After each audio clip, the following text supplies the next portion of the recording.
Yo guys, Superior David here. Forge in the Barrens is about to release, or maybe it has already released depending on when you watch this video. So that means it's time for me to give you decks that you can play day one of the expansion. Normally I theory craft 10 decks for you guys, but with rotation and the change of the core set happening on top of this expansion, I just felt like there was so much more to brew with and I got a bit carried away here. So this time I have 20 decks for you guys, 2 for every class. Some are competitive, some are more memey, and some lean on some of the older cards a bit more just for you budget-minded players out there. But I tried to throw in a little bit of something for everyone, so I hope you guys enjoy. And if you do, make sure to like the video and subscribe just for more superior deck guides to come this expansion. But anyways, enough of that. Let's get into these decks. Starting with my favorite class, Druid, we have the deck that I'm most excited to play day one, and that is Celestial Alignment Druid. This deck wants to ramp in the early game and then play the new Celestial Alignment to start cheating huge amounts of mana to just generate this overwhelming board pressure. We've got the Tried and True Guardian Animals package featuring the new Thick Hide Kodo for a bit more sustain. Then just general good cards like Druid of the Plains and Cenarian Ward, which just seemed like nuts to play for 1 mana. Or you could play the reworked Malagos to fill your hand with ramp spells and fast mana to cheat just a ton of stuff onto the board before your opponent can like really do anything about it. Then to spice things up, we also run the Clockwork Giant, which may seem odd, but my thinking is that like you play Celestial Alignment, then you can actually play the Clockwork Giant for free because your opponent will usually have 1 card in hand, which allows you to just generate pressure the same turn you play Celestial Alignment, and I think that's pretty good. And finally, another threat we run is the new Primordial Protector, which has anti-synergy with Celestial Alignment, but I think is otherwise really good because we just have like a ton of impactful, expensive spells. As for my other Druid theory craft, I've got a Gibberling Druid deck for you guys.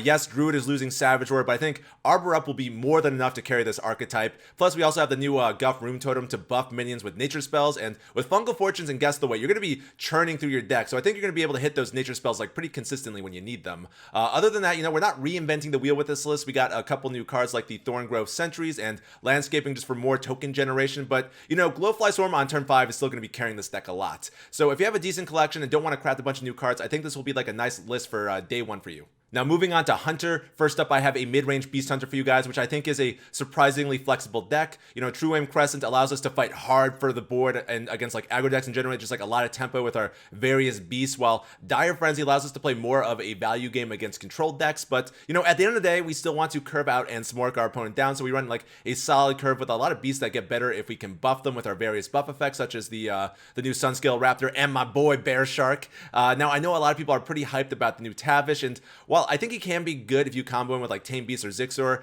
I think it's just like a bit to win more and requires you to run like other bad beasts to make him playable. So I made the bold decision to not include him in my list, and I will die on this hill. As for the next Hunter deck, I've got a spicy Primordial Protector Hunter over here.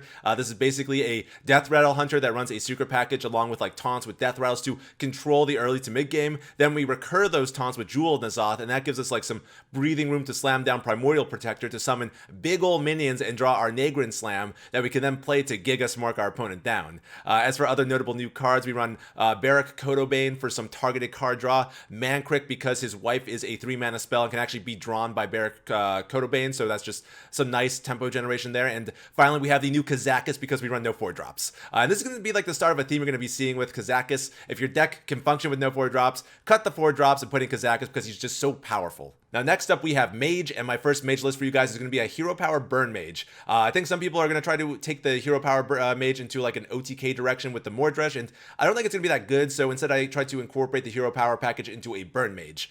So we got your Mordresh, and then we also have Wildfire and Reckless Apprentice, which I think will be enough to proc your Mordresh in a timely manner.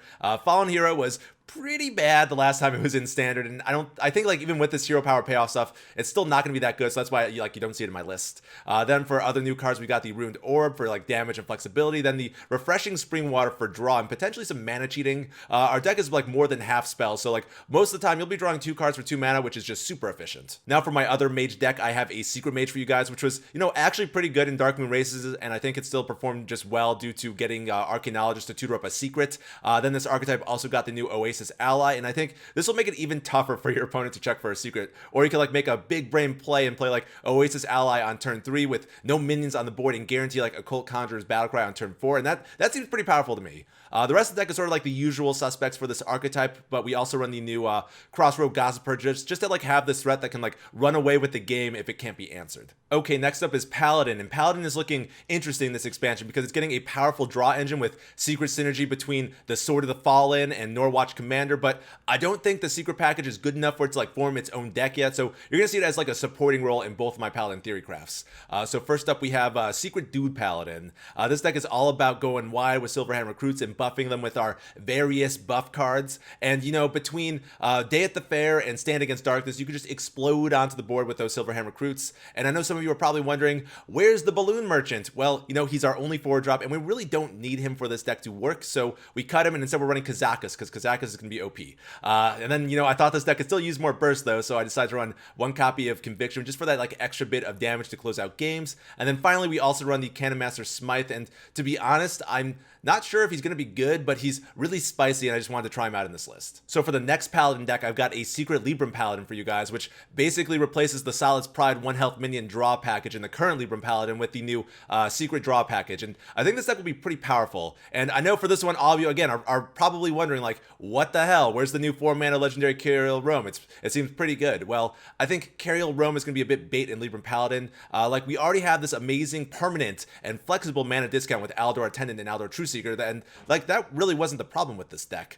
Sure, she can like discount some non-Libram holy spells, but I think having the flexibility and power that comes with Kazakus is just so much better. And again, this is going to be another hill that I'm going to die on here. Now, moving on to the class that has an abundance of awesome stuff going for it, we've got Rogue, and the first deck I have for you is one that I'm so excited to play day one, and that is Miracle Rogue. Now, the general idea behind this deck is that we play Ticketmaster and Mancrake to shuffle stuff into our deck, then we discount our hand with Efficient Octobot so that we can play a bunch of cheap battle cries and combo cards with field contact on the board and just draw all the stuff we shuffled into our deck, and just super fast to apply a lot of pressure. And you know, if that doesn't work, we can do broken things with Jandis and Kazakus multiple times using Shadow Step and Tenwu, and if your opponent somehow survived all of that, we've got the new Wicked Stab, aka sometimes better Eviscerate, to burn opponents down. I can't guarantee that this will be like the final list of this deck, but I think Miracle Rogue is looking really strong this expansion. Now, if you just want to smork people down day one, don't worry, I've got you covered with this next Rogue deck, and that is Aggro Stealth Rogue.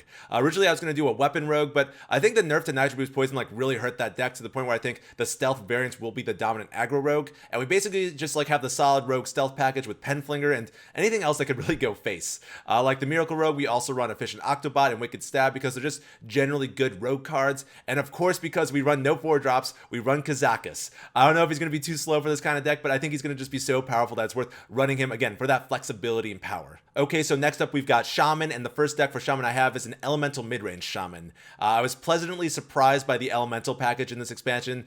Just being able to go Kindling Elemental on 1 into Arid Stormer on 2 is going to be so freaking nuts, but this deck has some other good things going for it as well, like the new Lilypad Lurker and the newly buffed Fire Elemental, which gives Shaman ways to just like generate tempo without having the board, and that's really important in Hearthstone.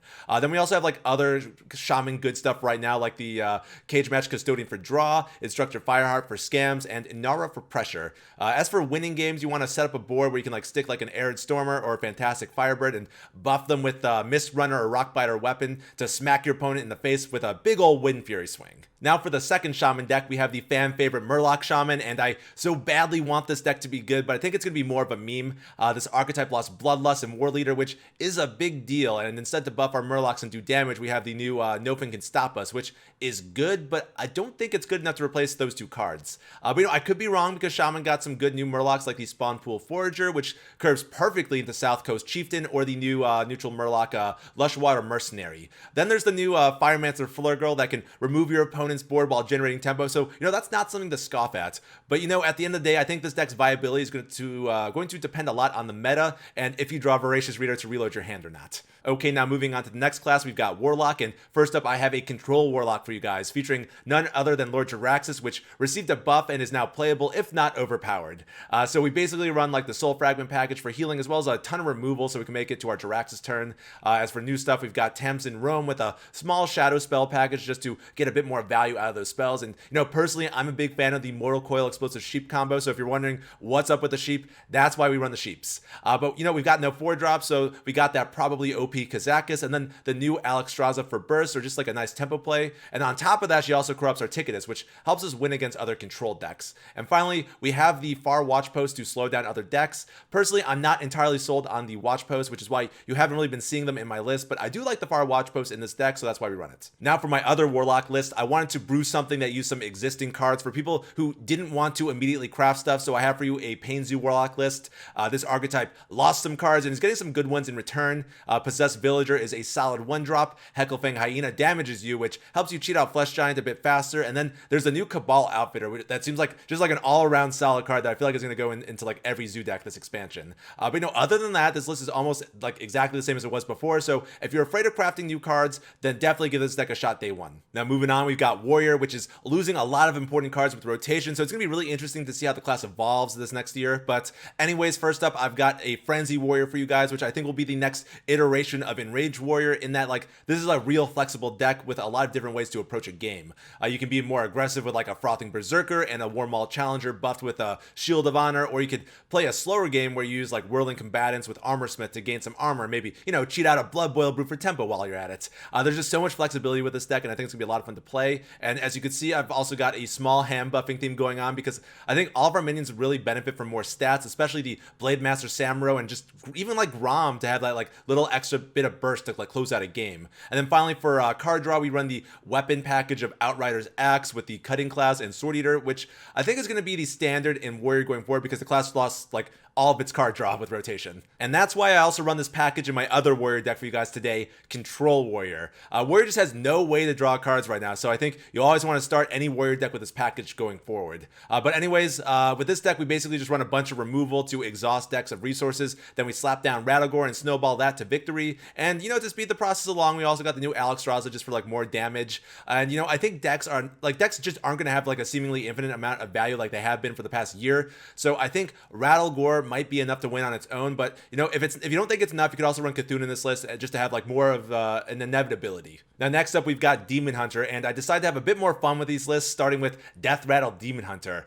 It seems like the way to play this archetype is that you like chain together Death Rattles. So what I mean by that is you play Razorboar, it dies and summons Razorfen Beastmaster from your hand, and when that dies, it summons Darkspear Berserker from your hand. And I find this to be really spicy. I really like the direction they're going with Death Rattle Demon Hunter. But for this to work, you need to have Death Rattles in your hand, so we run a lot of card draw. Like, the usual suspects in Demon Hunter by now, but we also have the new Tusk Piercer and Vengeful Spirits to specifically tutor up Death Rattles. Or if you just want to cheat a bunch of stuff onto the board, we have the super powerful Death Speaker Blackthorn, which can pull like even more expensive Death Rattles like Talon Forge Ring, Burning Blade Acolyte, and Alar. And finally, because like this is a more like board-based deck, we run the Animated Broomstick just to be able to like fight more for board. And now the next Demon Hunter list I have for you is a deck that I've been wanting to make work forever, and that is a Big Demon Hunter.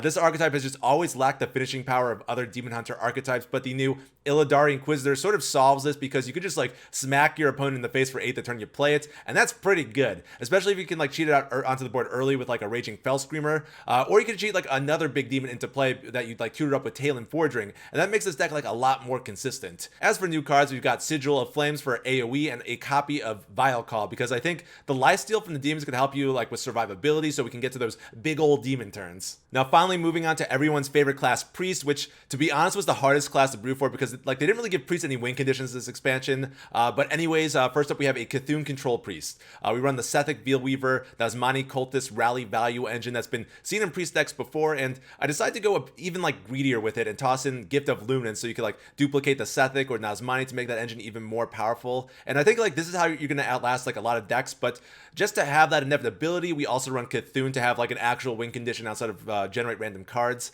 As for new cards, it's mostly just removal, because that's what Priest got this expansion, but I am really excited to play with Xyrella and Voidflare, because they seem like they're going to be quite strong. Now for the second Priest deck, I've got a Corrupt Priest, which I think could perform better with the meta probably slowing down. I know we're not exactly breaking new ground here, like we still want to play Xanash to discount Corrupt cards and play Yasharaj to recur them, but I think a seemingly innocuous card like Thrive in the Shadows could actually help out this deck a lot by offering more consistency in finding specific spells. Like now we can can hit removal more consistently, so maybe we don't die against aggro as much. Then I think a lot of people are sleeping on the new Alexstrasza that we run in this deck to help corrupt stuff and also close out the game, but she can also be like a tempo option in a pinch, so don't sleep on Alex here. But overall, you know, Priest got a lot of removal and support cards this expansion, so I think Control Priest will probably be the way to play Priest in Fortune of the Barrens, but, you know, if you want something different, you can try this expansion, give this deck a shot. And there you have it, guys. 20 superior decks that you can play day one of Fortune of the Barrens. Let me know down in the comments what decks you'll be playing day one, and make sure to, again, like this video and subscribe for more superior Hearthstone content.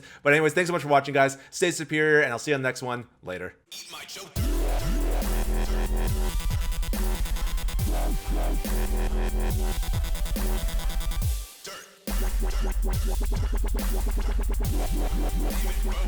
Get that